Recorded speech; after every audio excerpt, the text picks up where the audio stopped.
pour les secours pour toi? Quelqu'un qui a perdu le contrôle de sa vie, qui est piloté par une personne extérieure. Ma sœur est décédée il y a 2 ans, et avant de décéder, elle m'a dit tu devrais te mettre au dessin et ça, c'est pas mal ce que tu fais. Voilà, donc je l'écoute, je l'ai écouté, et puis depuis son décès, c'est un peu aussi pour elle que je dessine.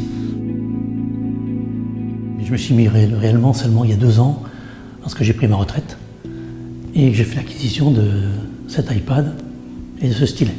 Voilà mon atelier, et depuis 2 ans maintenant, je dessine tous les jours.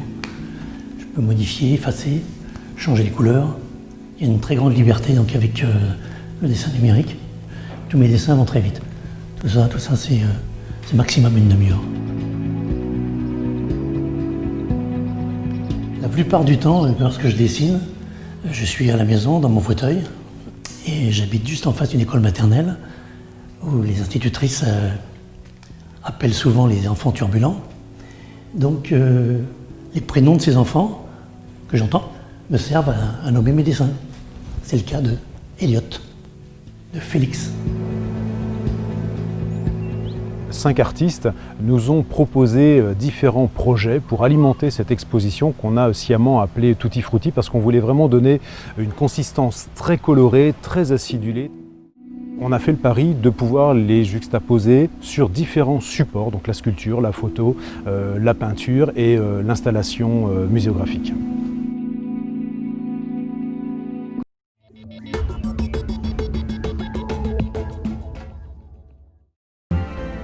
La pêche coutumière à l'île des Pins nourrit les relations entre les clans. Elle joue un rôle essentiel dans l'organisation de la société.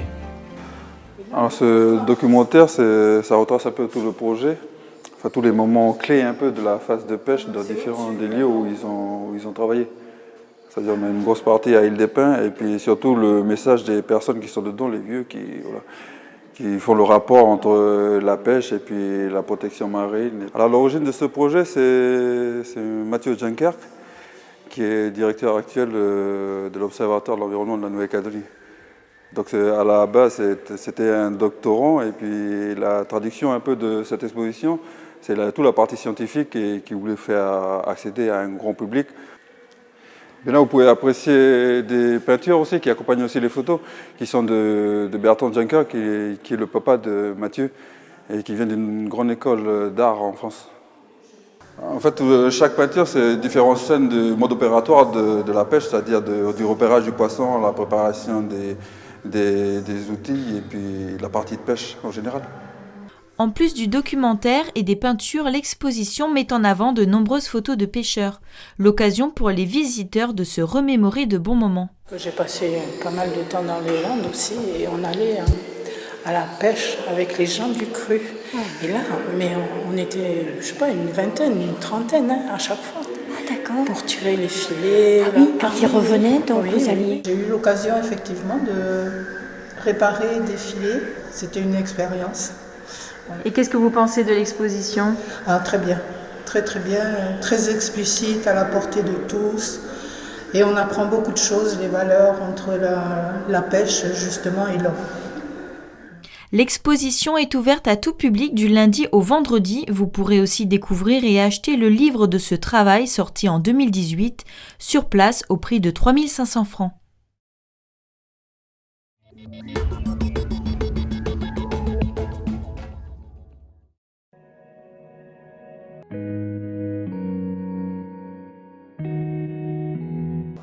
Alors, Artistes Voyageurs, c'est une exposition sur les artistes invités en résidence au Centre culturel Djibaou ou d'œuvres qui ont été créées par des artistes ailleurs dans le monde, des artistes papous par exemple en Australie ou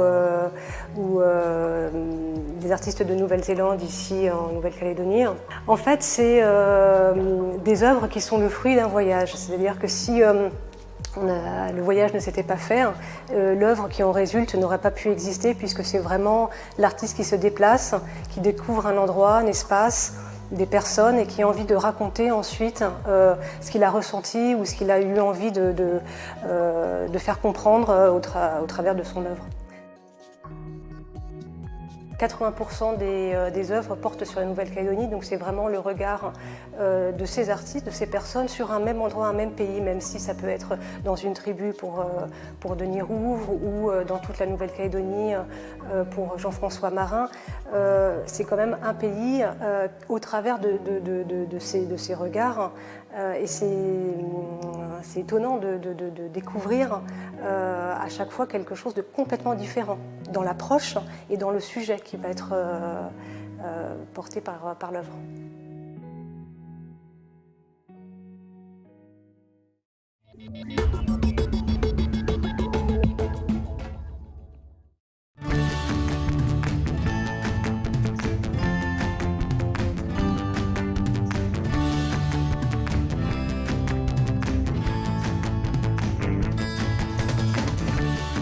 Moi j'ai toujours été un fan de 2 chevaux, j'en ai eu une il y a 40 ans, ou 35-40 ans.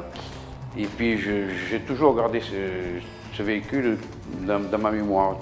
Et puis j'ai dit tiens, pourquoi pas me lancer une expo, mais à thème que sur la 2 chevaux. Parce qu'en fait, en réfléchissant et en voyant des revues sur les 2 chevaux, je me suis rendu compte que les premières 2 chevaux étaient faites juste en tôle ondulée. Donc j'ai dit je vais prendre ça et je vais aller au bout de l'expo.